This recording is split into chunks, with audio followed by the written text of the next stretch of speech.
O cúmulo da insensatez.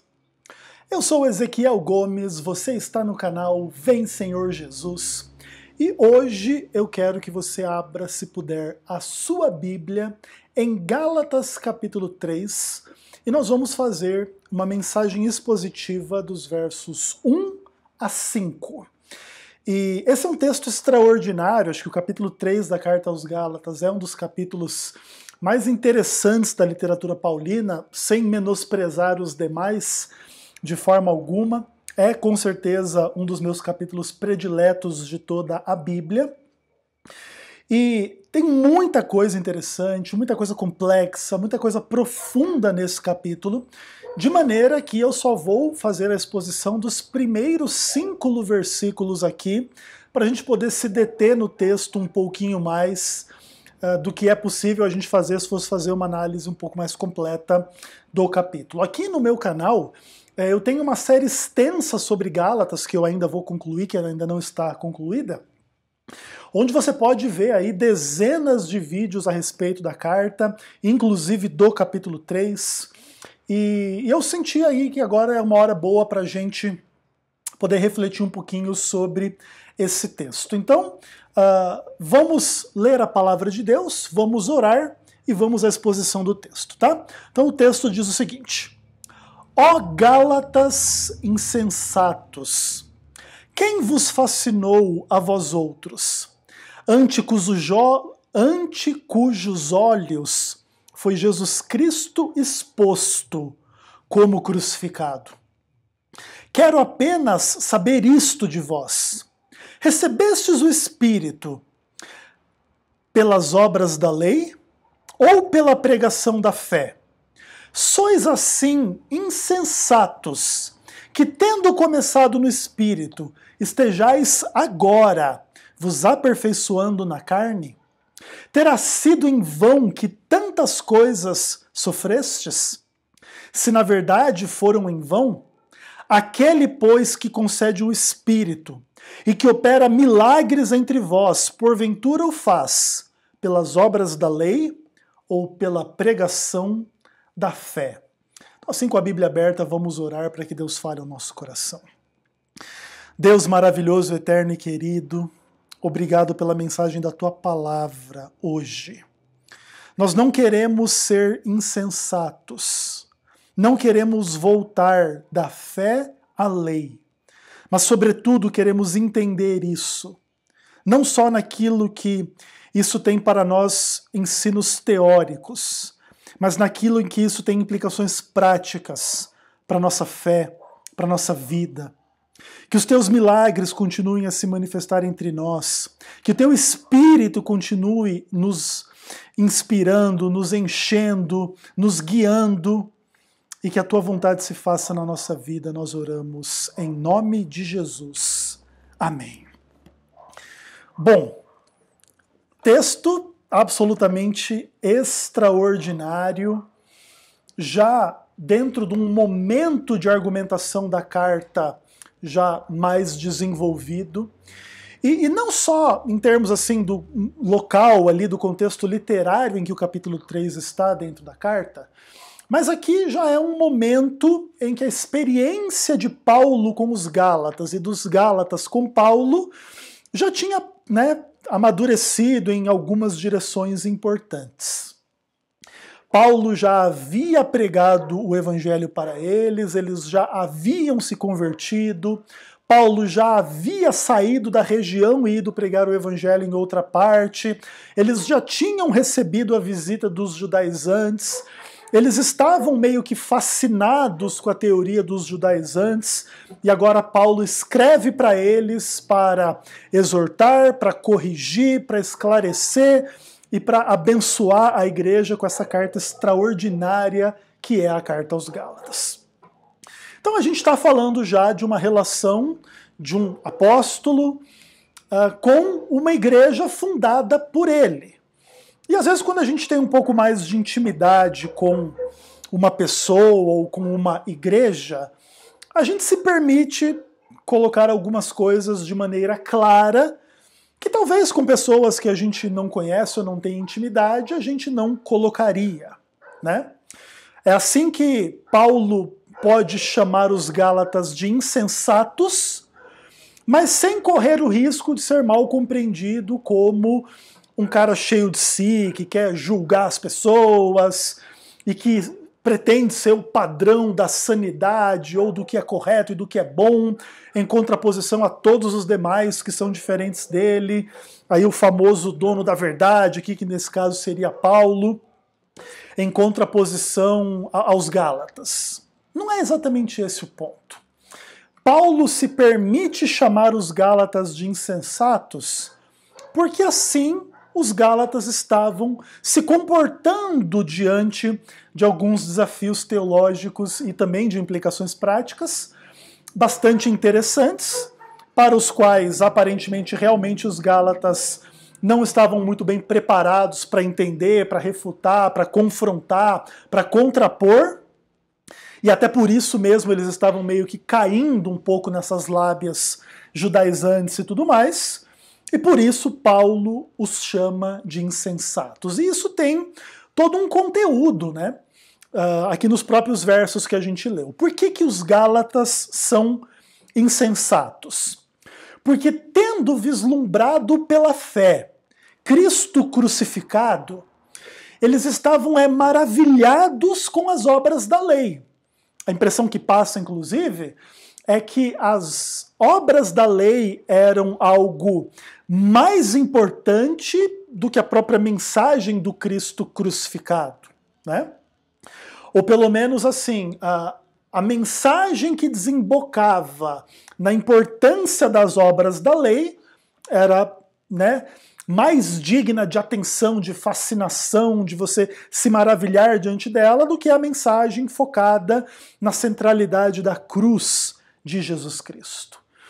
Em função de estarem fascinados no contexto aí das obras da lei, o que acontecia é que eles estavam se aperfeiçoando na carne, mesmo tendo começado com uma experiência com o Espírito, né? E eles estavam ali, aparentemente, inclusive, num contexto assim que tornava os seus sofrimentos em função do Evangelho meio vãos, porque agora eles estavam rumando a um outro Evangelho.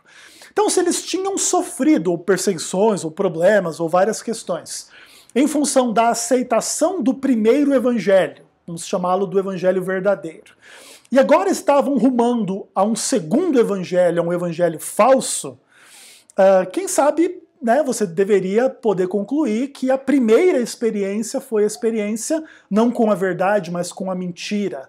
Então foi uma experiência vã, porque o que está acontecendo agora é que importa. E agora nós estamos saindo de um evangelho centrado na cruz para um evangelho centrado nas obras da lei, seja lá o que isso queira dizer, na prática.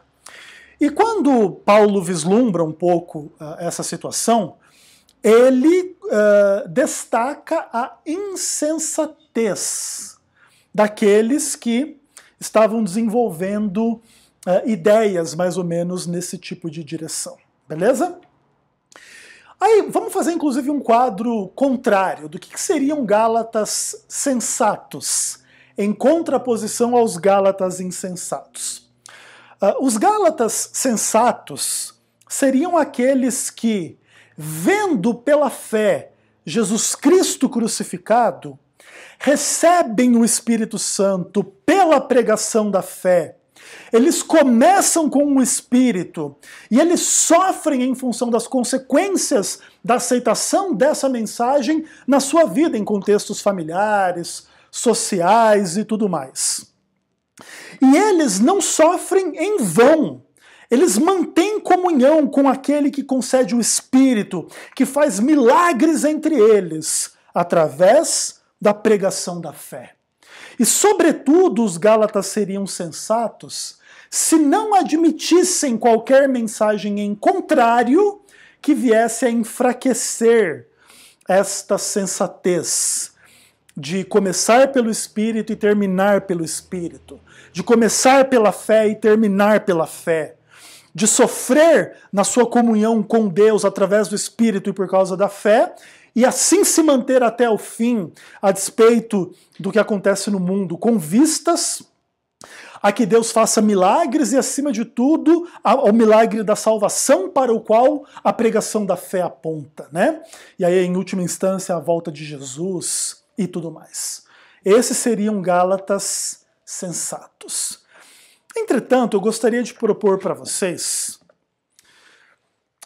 duas dinâmicas possíveis dentro da relação dos Gálatas com a fé cristã, a salvação no tempo, na história, no período de vida deles, que de alguma forma está incluído aqui na carta aos Gálatas, tá?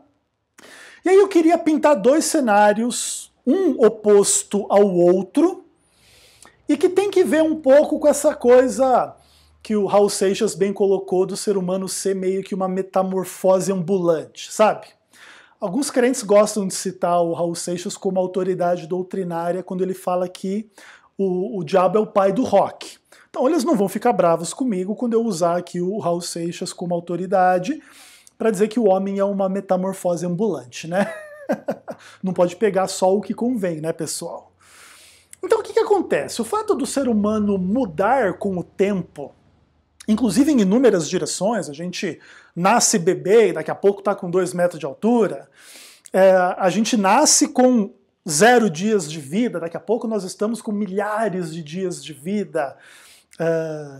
A gente nasce numa situação, a gente se desenvolve em outra, a gente amadurece em outra, a gente morre, inclusive uma transformação bastante interessante, enigmática e meio temerosa, né, na vida de muita gente, assim, nas perspectivas e tal.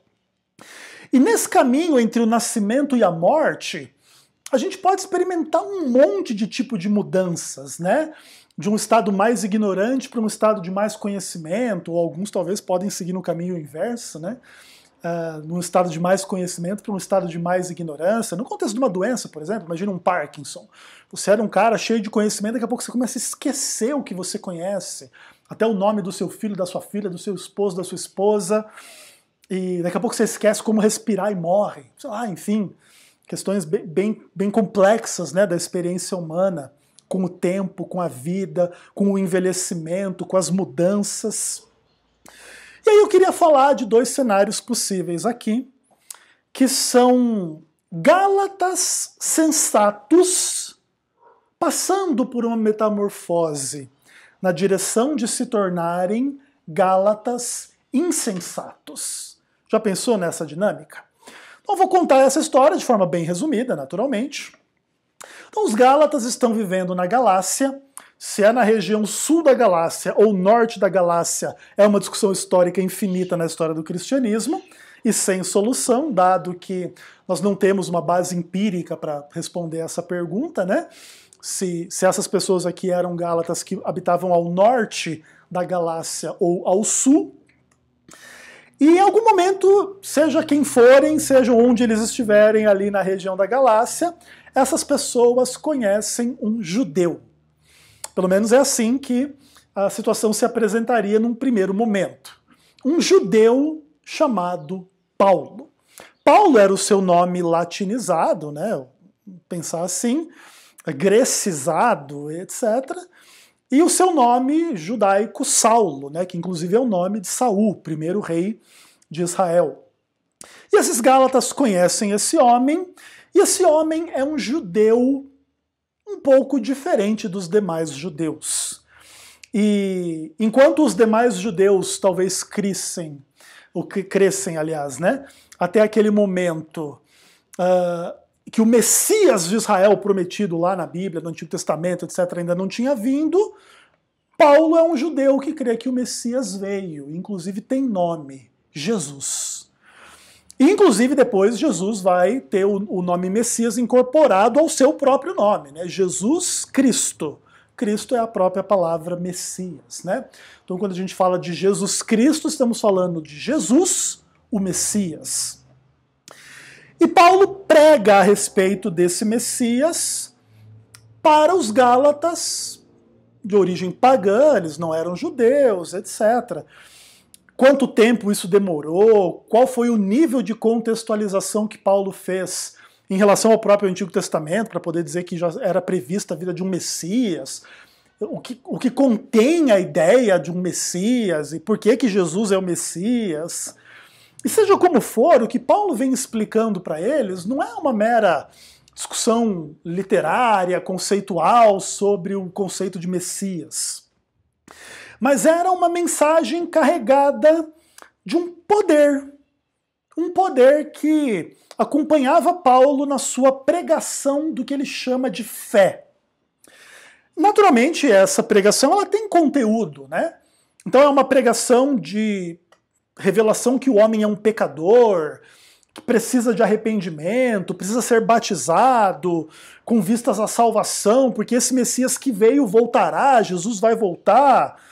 Então todos esses conteúdos fazem parte dessa pregação da fé, mas essa pregação da fé ela não chega só como uma teoria, ela chega como um poder transformador através do qual as pessoas que ouvem e creem recebem um espírito, testemunham milagres, e mesmo que elas sofram por aceitar essa mensagem, por crer nessa mensagem, elas recebem esses milagres, essa transformação, essa iluminação, essa conversão e essa salvação, e elas estão com Deus, porque quem está com Cristo está com Deus.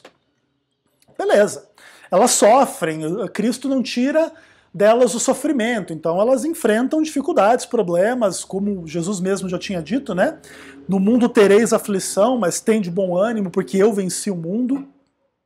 E agora os Gálatas estão com Deus. Isso é muito sensato, não é? Bom, nem todo mundo concorda com isso em função de que todos esses conceitos são questionados. Se Deus existe, se Paulo existe, se Cristo existe, se fé existe, se salvação existe, se pecado existe, se arrependimento existe, se espírito existe, se milagre existe, e etc. Né? Tudo isso é questionado. Entretanto, eu não vou dizer que na vida de quem crê isso é verdade, porque isso também é verdade independentemente das pessoas crerem ou não crerem. Mas o fato é que quem crê experimenta tudo isso de uma forma a ter a sua vida transformada em inúmeras direções. Então talvez entre os Gálatas ali alguém que estava morrendo com uma doença recebeu uma cura milagrosa e agora está vivo por um período de tempo pelo qual não viveria se não tivesse recebido esse milagre. Então você não pode dizer que isso não faz diferença na vida, né? Isso também não quer dizer que todo mundo recebeu o milagre, mas alguém recebeu. E talvez o outro não recebeu o milagre, mas recebeu o Espírito. E recebendo o Espírito também tem esse testemunho do Espírito de que as coisas que Paulo prega não são meramente discussões literárias, judaicas, são a verdade. Isso é muito interessante. Então aqui também já tem uma transformação, né, uma metamorfose. Os Gálatas eram pagãos, agora são cristãos. Eles eram idólatras, agora adoram e servem ao Deus verdadeiro que não admite idolatria. Eles eram doentes, agora foram curados. Eles não tinham o Espírito, agora eles têm o Espírito. Então você vê que a coisa está acontecendo dentro dessa metamorfose, e aí a gente congela esse momento, esse tempo, e da nossa perspectiva cristã, os Gálatas são sensatos. Eles ouvem o Evangelho, eles creem no Evangelho, eles aceitam o Evangelho, eles experimentam as maravilhas do Evangelho, os poderes do Evangelho, a despeito do sofrimento e dos problemas, e o mundo é belo, não é?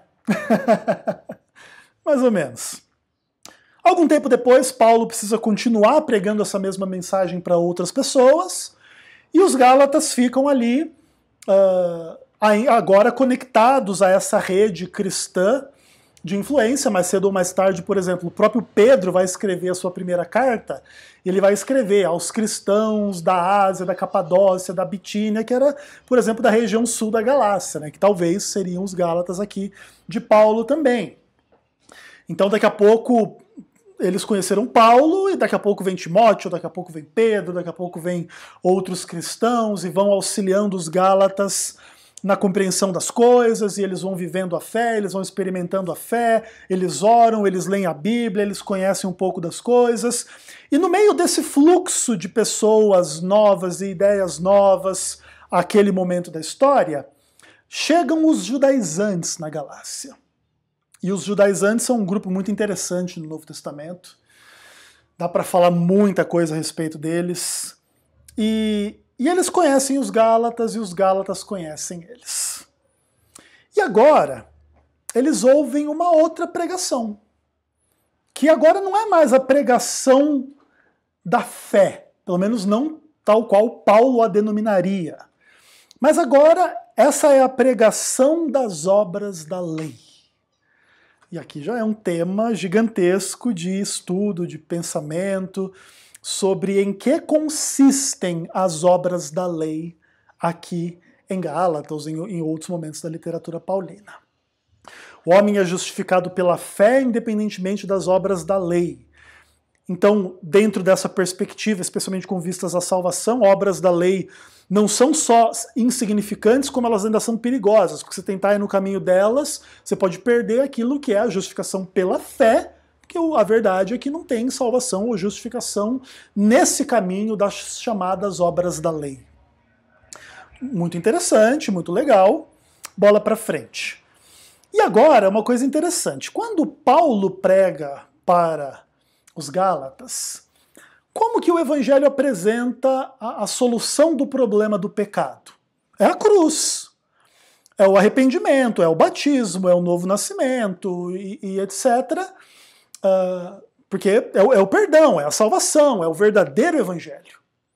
Agora, os judaizantes vêm com uma outra ideia. Você é um pecador. Como é que você vai resolver o problema do pecado? Agora é as obras da lei que resolve o problema do pecado. Então você não era circuncidado, você vai ser circuncidado. Então, sociologicamente, inclusive, você era um pecador fora da aliança, fora de Israel e etc. E agora você vai se tornar um prosélito temente a Deus, um membro aí do povo de Israel, e você vai ser circuncidado, e você que era pecador agora vai deixar de ser. Pelo menos nesse sentido sociológico, né? Que é um sentido, inclusive, bastante importante para a carta aos Gálatas, tá? Só para você entender, em algum momento aqui Paulo vai falar, por exemplo, dos não pecadores entre os judeus, os gentios, enfim, entre os gentios, né? E é bem interessante, ali no verso 15, né? Nós, judeus por natureza, e não pecadores entre os gentios. Ali o termo não é moral, no sentido de que os gentios ali seriam sem pecado, mas o termo é sociológico. São pessoas que, conquanto sejam judeus, não eram pecadores lá no contexto sociológico de como que os judeus compreendiam os gentios fora da aliança, perdidos, sem Deus, sem circuncisão, sem um monte de coisa lá e tal. Tudo muito interessante. E aí eles ouvem essa pregação da lei, e a solução do pecado é a lei. A solução do pecado não é a cruz e a salvação em Cristo, né? Para o judaizante. E agora, enquanto lá no Evangelho verdadeiro eles recebiam o Espírito, aqui eles recebem a circuncisão. A diferença gritante. E naquilo em que, recebendo o Espírito e a fé, eles experimentam milagres, eles têm direito de alguma forma de evocar Deus no contexto do milagre, e Deus responde com o milagre, aqui eles recebem o direito a mais e mais obrigações da própria lei, porque agora você não precisa ser só circuncidado, você tem que fazer sacrifício de animais. Aí os Gálatas poderiam ter inclusive uma ideia. Tá, então vamos construir um templo aqui na Galácia e começar a fazer sacrifícios de animais. Aí os judaizantes vão dizer, opa, para! Não é isso que eu quero dizer, você tem que ir lá para Jerusalém fazer o seu sacrifício, tá? E é uma coisa interessante, existem algumas questões sobre quando que Gálatas foi escrito. Se antes da destruição do templo, no ano 70, ou depois. Tem um pouco a ver também com a discussão lá do Concílio de Jerusalém, em Atos capítulo 15. Essas discussões históricas, elas são complexas, elas são muito interessantes. Seja como for, vamos pensar que o templo ainda estivesse de pé, então eles tinham que sair da Galácia, ir lá para Jerusalém, pagar o imposto do templo e oferecer sacrifícios, como bons judeus, vamos pensar assim. Isso é o que eles ganham de direito por receber a pregação da lei, né? E se eles recebessem essa mensagem depois da destruição do templo de Jerusalém, aí ia ficar difícil, né? Nem o judeu já está conseguindo fazer sacrifício no templo, imagina o gentio da Galácia, né? E aqui uma coisa interessante, lá no começo, quando os Gálatas estavam aceitando o cristianismo, eles sofrem, mas eles estão com Deus. Aqui, eles sofrem, mas pelo menos eles são judeus. Não sei se você está entendendo o quadro que eu estou pintando aqui. É o Gálata sensato se tornando insensato. Ele está trocando coisas superiores a coisas inferiores. E agora Paulo escreve a carta aos Gálatas para tentar reverter o processo. E agora eu vou contar a história de uma outra perspectiva. Agora eu vou partir do ponto dos Gálatas insensatos, que recebem a carta aos Gálatas e voltam à sanidade, voltam à sã doutrina, voltam ao bom caminho. Então, nessa fase da nossa história, a gente começa com os Gálatas conhecendo os judaizantes. Então os judaizantes aparecem na região e começam a fazer a sua pregação da lei e a exigir a circuncisão, e além da circuncisão um monte de outras coisas. E os Gálatas ouvem a pregação da lei. E agora eles entendem que eles são pecadores porque eles são incircuncisos e eles vão resolver o problema do pecado deles se circuncidando. E agora eles recebem a circuncisão e eles recebem obrigações extras além da circuncisão, que, por exemplo, se o templo já estiver destruído, já são impossíveis de cumprir, ou coisas do tipo assim, se a sua mulher estiver menstruada, não pode encostar em você porque ela é impura. Esse tipo de lei aparentemente não existia entre os Gálatas, né? Mas agora, via judaizantes, essa coisa toda vai entrar, e aí a obrigação em cima de obrigação, e eles vão ter os seus sofrimentos, mas pelo menos eles são judeus. Ufa! E agora, Paulo encontra as pessoas nesta condição e simplesmente não faz algo do tipo assim, vou mandar uma carta para vocês. Seus hereges do demônio, vocês são heterodoxos. E vocês demonstram que a apostasia é real e vocês abandonaram Deus, porque a sua carne e o pecado e o diabo são mais importantes para vocês do que Deus. E jogar todas as maldições do mundo sobre a cabeça dos Gálatas, se congratular que essas mesmas maldições não vão cair sobre a sua própria cabeça. Paulo limpa as mãos e acabou a conversa. Você, Paulo, é o ortodoxo que vai para o céu, e os Gálatas são os heterodoxos, hereges, sectários, que vão para o inferno. O Paulo agora se tornou o presidente do CACP. É assim que Paulo resolve a questão? Não é. Paulo escreve para eles, trata-os com dureza, inclusive Gálatas é uma das cartas mais duras de Paulo. Compara Gálatas com 1 Tessalonicenses. É um leão comparado com um gatinho, né? É um cara agressivo comparado com um paizão, assim, né? Gente boníssima. As situações são diferentes, os contextos são diferentes, os momentos são diferentes, a metamorfose acontecendo dentro da igreja está acontecendo de um jeito numa direção, de outro jeito em outra direção, em um lugar assim, em outro lugar assado. E agora, Paulo vai até os Gálatas, relembrando não o momento da sua insensatez, mas o momento antes da sua insensatez. Lembrem, Gálatas, que um dia tinha gente entre vocês que estava morrendo e Jesus curou.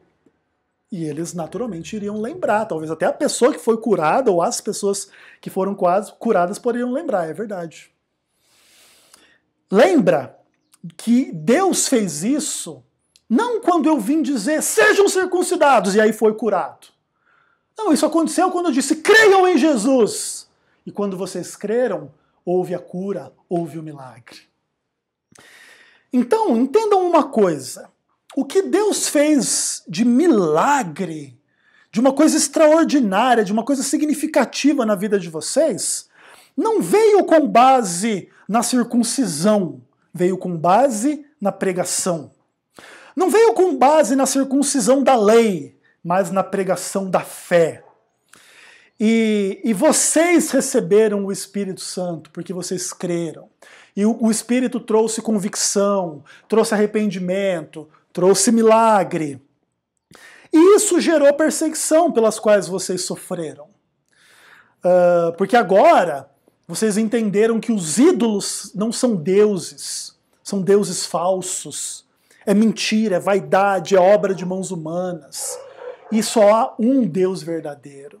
E quando vocês se converteram ao Deus verdadeiro, talvez perdeu o emprego, talvez perdeu a família, talvez perdeu o apoio, talvez perdeu a namorada ou a esposa, sei lá como é que era exatamente a vida deles todos lá. Mas o fato é que isso gerou perseguição, isso gerou sofrimento, isso gerou escândalo, isso gerou problema na vida daqueles Gálatas. E aí, o que Paulo estava querendo dizer com tudo isso?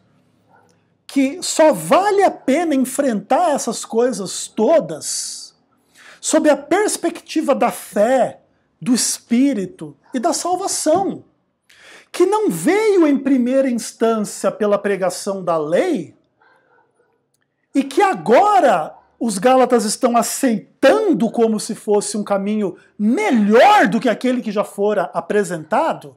E aí é que Paulo pergunta: quem fascinou vocês? Quem colocou uma magia em cima de vocês? Quem enfeitiçou vocês para vocês não enxergarem o que é mais importante nessa história inteira? Cristo e Cristo crucificado. Como comparar uma coisa com a outra? Como comparar? E aqui a gente chega no cerne de uma discussão absolutamente gigantesca, absolutamente interessante, e que está na base das relações entre o Antigo e o Novo Testamento. A primeira aliança e a nova aliança. Aquilo que alguns chamam de dispensação judaica e dispensação da igreja. Eu não gosto muito de dividir essas coisas em dispensações. Não sou dispensacionalista. Mas também a gente deve respeitar as estruturas de pensamento e estudo bíblico aí dos cristãos, etc. E muito pode ser dito a esse respeito. Seja como for, quando Paulo deixa claro que Cristo crucificado é a mensagem mais importante, porque é em função dela que vem o Espírito e vem o milagre pela pregação da fé nele, Jesus Cristo. Então a gente começa a entender algumas coisas de uma forma bem interessante. Uma das primeiras coisas é que existem leis e leis, né? E aí as coisas começam a ficar um pouco complicadas, porque as implicações disso vão dar muito trabalho intelectual para a gente escrutinar e para a gente resolver. Mas existem leis e leis. E existem leis universais e existem leis para Israel. Esse é um problema relativamente grave. Por quê? Porque as leis universais de Deus e as leis para Israel da parte de Deus estão contidas em uma e a mesma história, uma e a mesma lei, uma e a mesma palavra. Você não tem duas palavras, você tem uma só. E o que acontece? Você começa a precisar hierarquizar as leis e compreender em que implicam as transgressões das diversas leis. Então, por exemplo, não adulterarás é uma lei universal que explica a verdade de Deus, o desejo de Deus para a humanidade por completo, ou essa é uma lei local só para Israel? Deus quer que Israel não tenha adultério, os demais povos estão liberados. Inclusive, se assim fosse e você nascesse em Israel, você se consideraria privilegiado por viver na sociedade sem adultério ou amaldiçoado por não poder adulterar enquanto todos os outros podem? Essa é uma discussão dentre 10 discussões. Roubar, matar, guardar o sábado, idolatrar, cobiçar, mentir, respeitar ou honrar pai e mãe, e com implicações gigantescas para todo tipo de direção familiar, social, psicológica, religiosa, espiritual. E também existem outras leis que representam um outro universo de convicções. Então, ser circuncidado ou não ser circuncidado, tomar certa quantidade de banhos caso tenha contato com um morto, ou não tomar essa mesma quantidade de banhos ao ter contato com um morto. Lavar as mãos de uma determinada forma ou não lavar as mãos dessa determinada forma. Cortar os cabelos de uma determinada forma ou ter um pouco mais de liberdade quanto aos seus cabelos. E vocês deveriam honrar esse privilégio, vocês que têm cabelo, hein? Vocês percebem que agora a gente está lidando com um outro universo de convicções que fazem parte de uma e a mesma revelação. Então, mais cedo ou mais tarde, elas estão relacionadas entre si. Eu não posso ter outro Deus diante do Deus Israel. E foi o Deus Israel que mandou cortar o cabelo assim, ou cuidar com a menstruação assado, ou ser assim ou assado, em relação a inúmeras questões fora da discussão dos 10 mandamentos, por exemplo, né? Que aparentemente a gente gosta de aplicar meio que mais ou menos só para Israel, para inclusive resguardar a nossa própria liberdade em função dessas regras que Deus deu lá na Bíblia. E a gente não quer dizer que aquilo não é inspirado, que aquilo é herético, que aquilo é do diabo, que aquilo é errado, mas também não quer seguir. E aí a gente cria um pouco dessa mentalidade meio dispensacionalista mesmo, né? Isso me serve, aquilo não me serve. Isso eu cumpro, aquilo eu não cumpro. Eu não vou dizer para vocês que a solução desse dilema é cumprir tudo, porque esse é um problema um pouco grave, em função de que a própria metamorfose ambulante ela também alcança o texto bíblico, inclusive no caso clássico da circuncisão. Em algum momento isso é muito importante, em outro momento isso não é importante. Então, se você consultar Abraão, Moisés sobre o tema da circuncisão, é aliança, Deus mandou, é lei, acabou. Você não pode questionar a circuncisão sem questionar Deus. Você chega em Paulo, Paulo diz a circuncisão não importa, ser não circuncidado também não importa, o que importa é ser nova criatura em Cristo. Então você percebe que a metamorfose ambulante, ela também atinge a narrativa bíblica, né? E se a narrativa bíblica está correta nessa metamorfose, ou se os judeus estão corretos em rejeitar o Novo Testamento e ficar só com o Antigo, é uma discussão gigantesca e tudo pode ser dito, e tudo pode ser escrutinado, e tudo pode ser falado. Seja como for, acontece uma coisa muito interessante quando a gente pensa em Cristo morrendo, sendo crucificado pelas pessoas nesse contexto como um todo. E a primeira coisa que acontece é que vai haver a pregação universal do perdão universal, o que inclusive implica a existência da lei universal. Então, em qualquer lugar no mundo onde houve adultério, Jesus carregou a malícia, a vaidade, a pornografia, a prostituição, esses sentimentos ruins, essa postura ruim que a gente às vezes tem em relação ao pecado sexual e etc.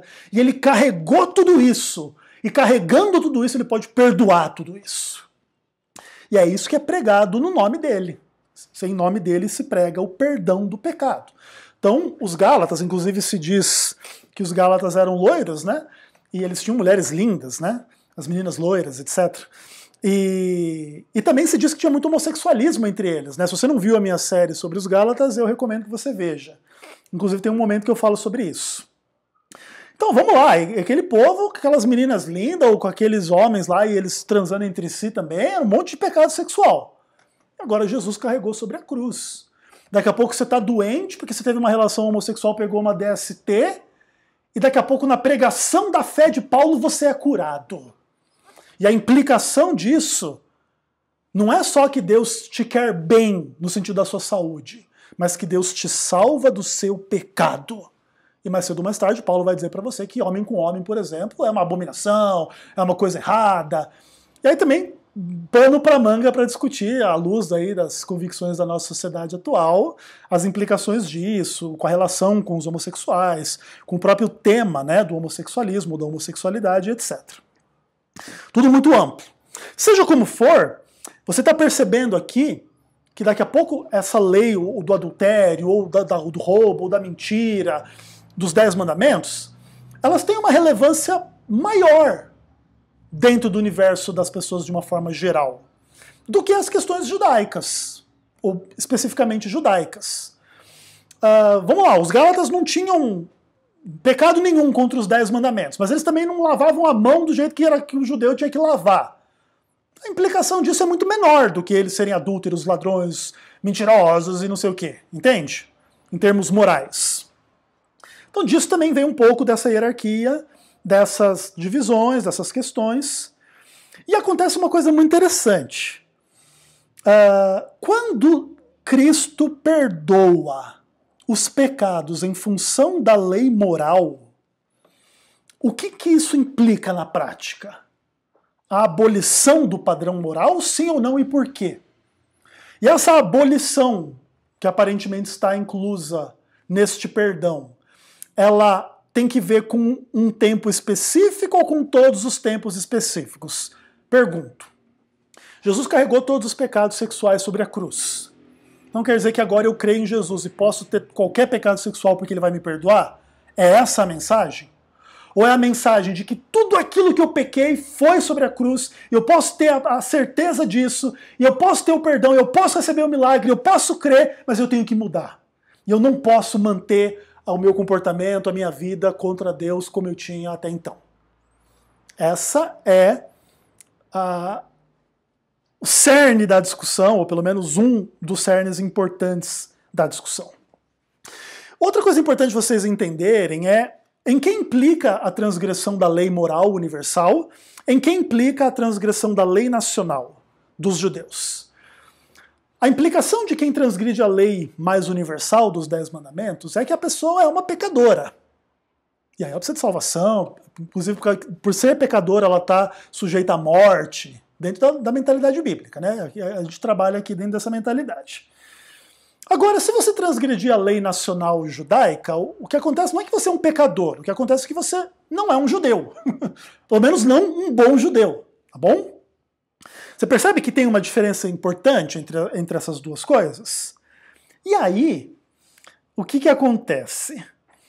Quando os judaizantes propõem, de forma consciente ou inconsciente, ou por implicação, ou por uma dedução realmente lógica do que eles ensinavam, que as obras da lei eram imprescindíveis para a salvação, porque salvação só é para judeu, onde entra Cristo crucificado nesta equação? Especialmente quando você encontrar o judeu que lava a mão direitinho, é circuncidado, não toca na mulher dele no dia da menstruação, e cumpre tudo aquilo lá. Tá salvo? Ele não crê em Cristo. Inclusive ele odeia o nome de Cristo. Paulo era um deles antes de se converter. Odeio Cristo, não creio em Cristo e sou salvo porque sou judeu? Como é que funciona isso? Para Paulo, pensar dessa forma é insensatez.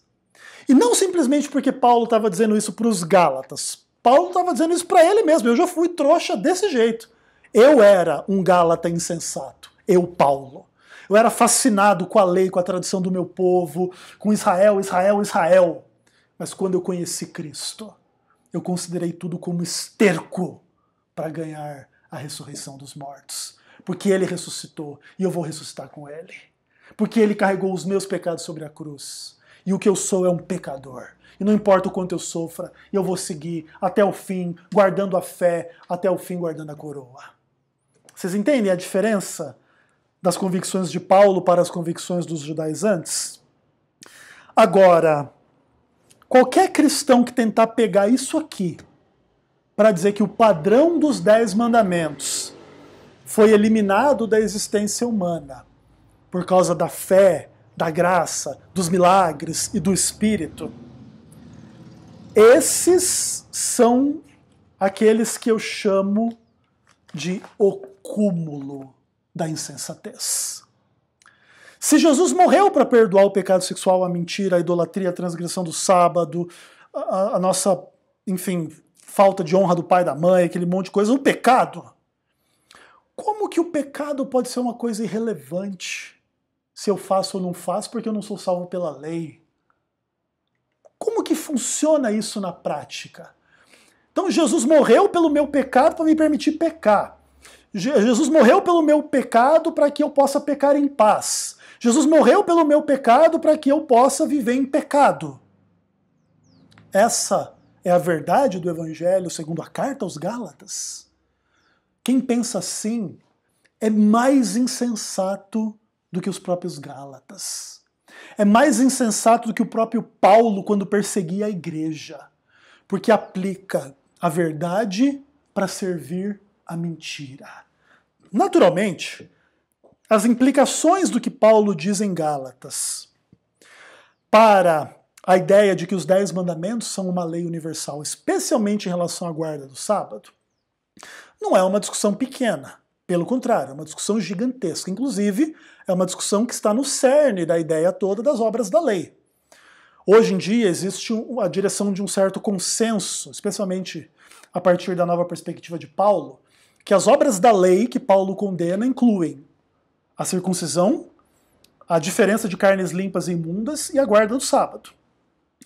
Então o mesmo juízo que existe contra a circuncisão, como se ela fosse irrelevante no contexto da fé, existe em relação ao sábado, que o sábado é irrelevante no contexto da fé. A gente pode trabalhar esse tema tanto de forma literária quanto em forma de vídeos. Não é o meu propósito aqui, eu só estou abrindo para vocês entenderem que existe essa implicação. Entretanto, eu vou dizer uma coisa aos insensatos. Eu vou aplicar a mesma lógica que vocês aplicarem para o sábado para qualquer outro dos 10 mandamentos. Eu não posso ser insensato acreditando nas obras da lei porque eu vivo pela fé, por isso eu não guardo o sábado. Então eu vou responder, eu não vou ser um insensato acreditando nas obras da lei porque eu sou salvo pela fé, por isso eu vou trair a minha mulher e não vou ter culpa nenhuma, e não vai ter problema nenhum, e não vai ter consequência nenhuma. Você vai concordar? E se você não concordar comigo, a sua incoerência é absoluta. Você é o cúmulo da insensatez. Não é porque a salvação é pelo sábado, não é o que eu estou dizendo. Mas eu estou dizendo que a salvação pela fé, se ela pode anular a guarda do sábado, ela pode anular a obrigação de não adorar imagens e escultura, ela pode anular o mandamento para não tomar o nome de Deus em vão, ela pode anular a cobiça, a mentira, a vaidade, o assassinato, o roubo. E se não pode, por que não pode? E esse ponto é fundamental. Dessa forma, eu termino a minha mensagem dizendo para você que no fluxo da metamorfose ambulante, conforme dizia Raul Seixas, você pode estar num contexto de sensatez, descendo a ladeira para a insensatez. Ou você pode estar num contexto de bastante insensatez e ser despertado na direção da fé, do Espírito, de Cristo crucificado. O meu apelo é para que, se você ouve a voz do Espírito hoje, não endureça o coração. O que está sendo pregado aqui não é o adventismo, mas é a palavra de Deus. E a palavra de Deus aqui nos diz que quem crê no Cristo crucificado, quem recebe o Espírito pela pregação da fé, experimenta o milagre de Deus. E o maior deles é o perdão e a salvação. Mas também existem outros milagres que a gente já recebeu e ainda pode receber. Na vida familiar, na saúde, na vida financeira. Porque Deus é que guia a nossa vida. Não quer dizer que a gente não vai sofrer, mas quer dizer que a gente vai vencer em nome de Jesus. Você quer vencer? Eu espero que queira. Eu espero que, de fato, você não esteja do lado da insensatez de forma irremediável. Vamos orar. Deus maravilhoso, eterno e querido, em nome de Jesus, obrigado pela tua palavra nessa mensagem. Obrigado porque o Senhor falou ao nosso coração que o Espírito, que a fé, que a graça do Cristo crucificado prevaleça na minha vida e na vida de todos os ouvintes. Em nome de Jesus nós oramos. Amém.